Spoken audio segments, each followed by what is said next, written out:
Ouais, désolé, je suis obligé de filmer 10 minutes par 10 minutes, ça me fait un peu chier, mais j'ai pas le choix.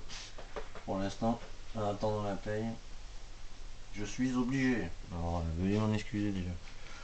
Alors, vous prenez cette vis, c'est la vis du plateau-presseur, ça sert à régler votre embrayage en fait. Donc, vous la vissez jusqu'à ce que vous arriviez en butée derrière le. J'ai oublié de faire un truc.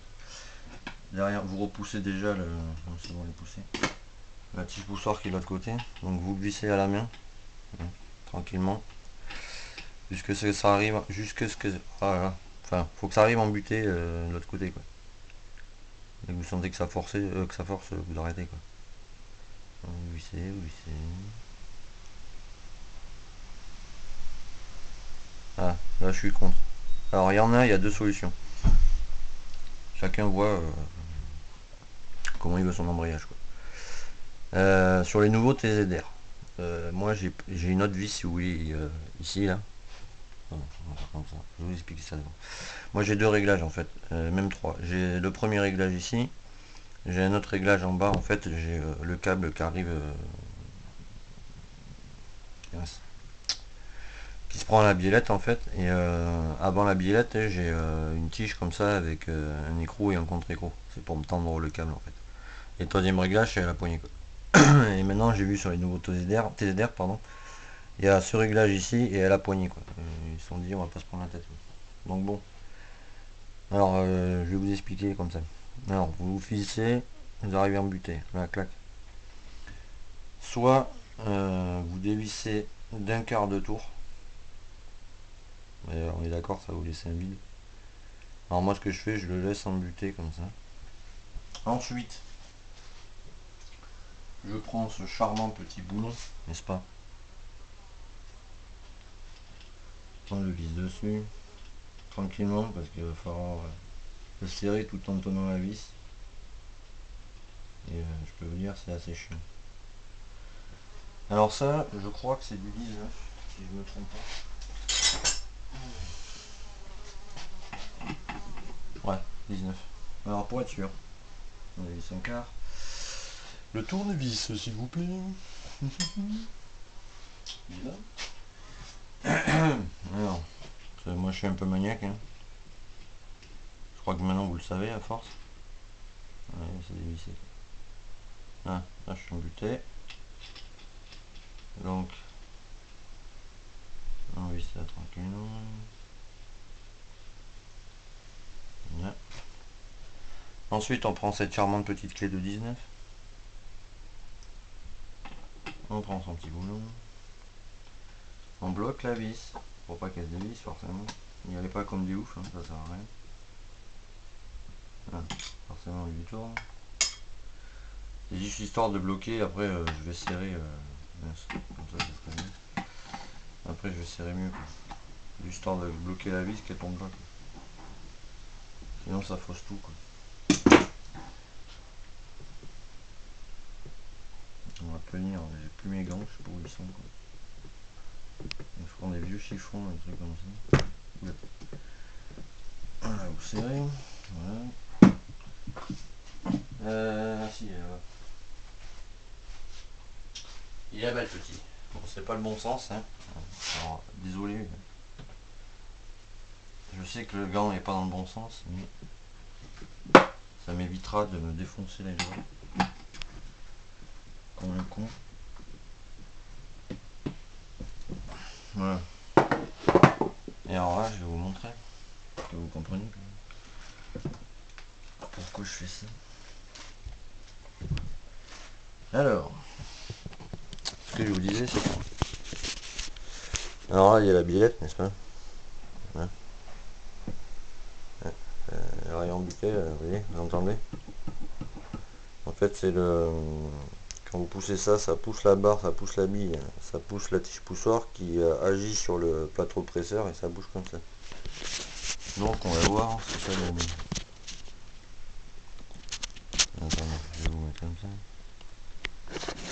Voilà. Alors il faut tenir fermement le moteur, n'est-ce pas? Parce qu'à vu que tout est neuf. Ouais, je vais me tuer les doigts encore. Putain. Vu que tout est neuf. Hein. Je peux vous dire que ça galère. Bouge pas. Voilà, vous voyez. Là, quand c'est comme ça, vous voyez, vos garnitures sont libres. Donc là, je peux vous dire, ça débraye quoi. Donc ça c'est bon. Et ouais, ce que je vous disais en fait, c'est ça. Vous allez comprendre. En fait, vous avez le câble qui arrive par là, clac, qui passe là-dedans. Voilà, faut la mettre comme ça. Ouais, vous voyez un peu de mou là. Et ça arrive en but, pardon, ça arrive en butée là. Donc vous avez le câble qui passe ici là, qui est retenu que, oui, comme ça là. Après il arrive là. Et il se prend, bon voilà quoi. Non, il arrive pas non plus, je dis des conneries. Donc moi il arrive là en fait, il passe là-dedans. Là. Là ici en fait j'ai un boulon ici là, et un boulon de ce côté quoi. Et après ça se finit par s'attacher ici quoi.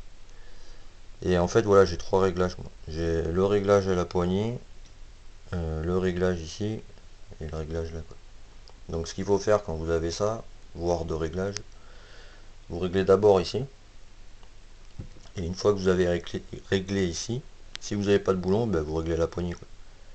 Mais à la poignée, il faut l'ouvrir de... Allez, un tour et demi, ça suffit quand c'est neuf. Parce qu'il faut pas rouler comme un fondu, c'est pareil au début. Hein. Quand vous changez un embrayage, faut pas vous dire ouais c'est neuf, j'y vais. Il y a 50 bornes à faire, n'importe quel embrayage, hein, que ce soit bagnole, moto, pardon, cyclomoteur, mécaboîte, ce que vous voulez quoi.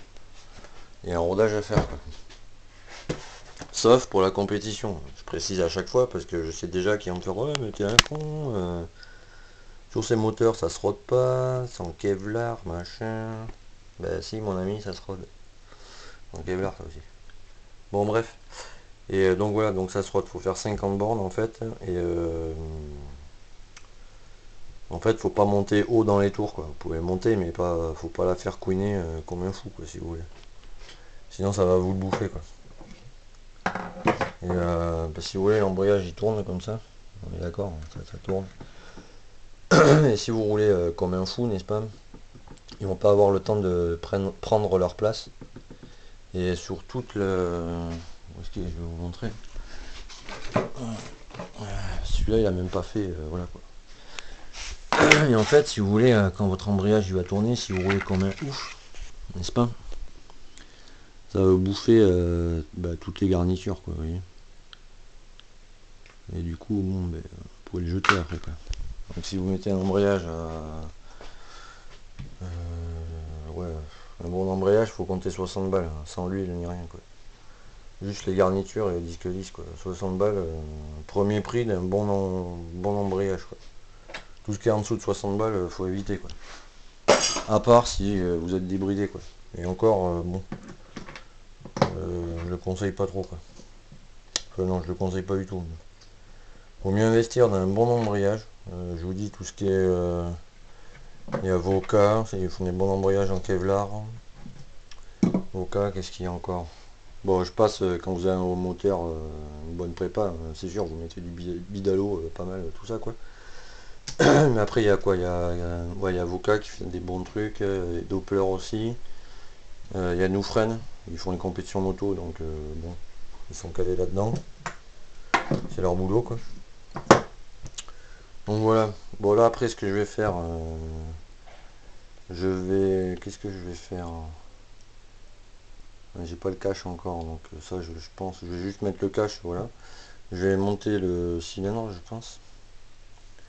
Voir ce que ça donne un peu. Je vais mettre à peine un peu... Si, je vais fermer le couvercle. Celui-là. Ici, là. Et je vais quand même tenter de passer les vitesses. Parce que j'ai un petit doute, en fait. Hier soir, j'ai vérifié.